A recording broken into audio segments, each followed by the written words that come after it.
How does one show a multiverse? A multiverse full of worlds, stories, myths, legends, tall tales, heroes, villains, and much more. A multiverse that is being conquered that does not know of its conquest. It's impossible to truly show a multiverse such as this one, but this video will highlight some of its greatest factors. Welcome to the Jonathanverse. Each world in the Jonathanverse possesses different laws, but they are all connected to the Force plane, a unique plane where mind is superior to might. Some worlds are influenced by it more than others, but its effects are everywhere in the Jonathanverse. Each world is different. One world may be corrupt to its very core, while another one may be revolutionized by steam technology. There are many more worlds in between. In the Jonathan multiverse, there are many gods that spread their influence. Some gods keep their influence to only one world, whereas some choose to spread their power over as many worlds as they can find.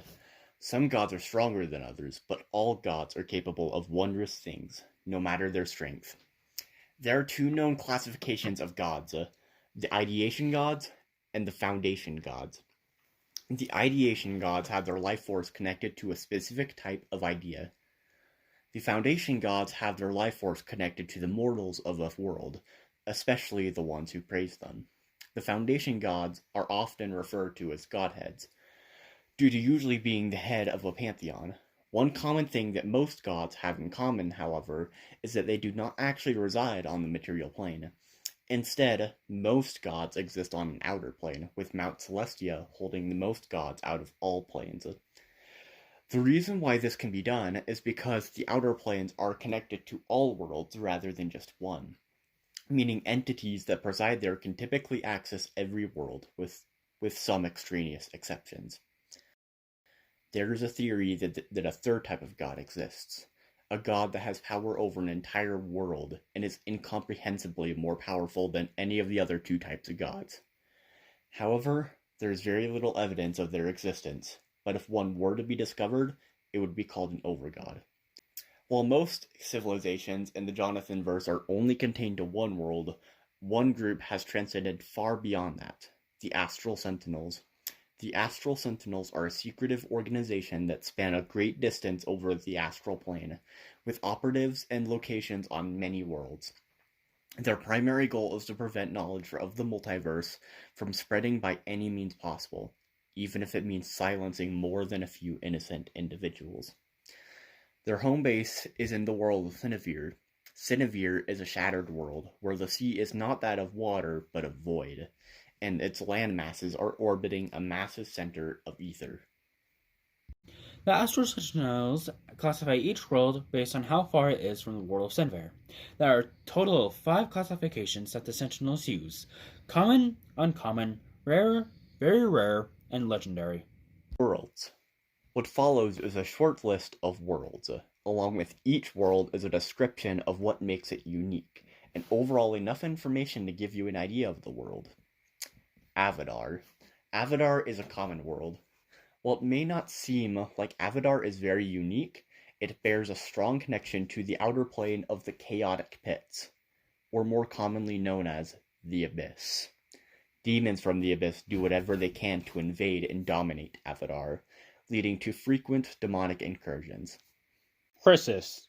Chrysis is a common world. Magic flows through every vein of Chrysis, leading to fascinating phenomena such as massive floating stones, magical plants, and usually strong magic.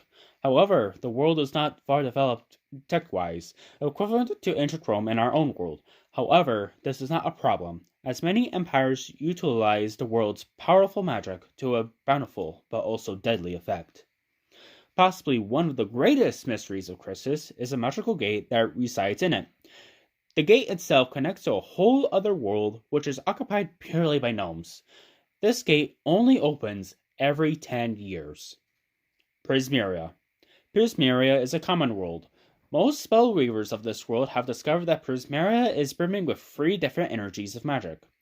Many of them have discovered how to take advantage of these energies and put that power into their spells. But if the spellweavers of the world were to leave Prismeria's prime world, they would find that the unique energies are no longer present. Vol is a very rare world. This cold, unending tundra of a world would be considered a nightmare to many, but is home to those who inhabit it. Civilization has not been established in this world. Rather, the people that live on Vol have adapted to act in small groups of hunter-gatherers. The reason for this are Volwalkers. Volwalkers are strange but very powerful monsters that mysteriously fade in and out of existence, but begin to appear far more often and become far more aggressive when a group of sentient individuals exceeds 12 in number. The reasons for this are unknown. Sinrus. Sinrus is an uncommon world. Some would consider Sinrus to be an innately evil world due to the corrupt and violent nature of magic here. The skies are a bright red-orange rather than blue, like the world is eternally at dusk, but the sun is pitch black. Magic rains from the sky in the forms of two types of stone, rose and cern. Those who choose to endeavor the dangerous magic of Sinrus teeter on the very edge of corruption. Once one has turned, they mutate into an ugly beast that is hungry not for flesh, but for souls, magic, and power. Hardmage. Hardmage is a very rare world. Hardmage's magic is very difficult to grasp, but if learned, one can have power over it like no other world. Currently, the world is experiencing an industrial revolution, with technology to influence the entire world. The next step of that world is working towards and is discovering how to combine magic and technology together. And many steps have already been taken to achieve that future. Dead worlds. Many worlds in the Jonathan-verse don't harbor life, or what life existed there has mostly or entirely perished. These worlds are known as dead worlds.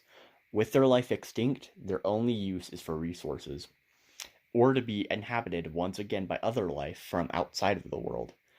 Dead worlds are often a goldmine of resources, which may include fossil fuels, metals, magic crystals, or perhaps some other fascinating resource. Of course, these resources aren't usually claimed, unless it be by the Astral Sentinels.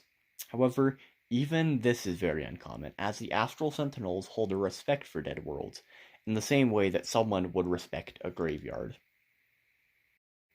Thanks for watching. Cheese.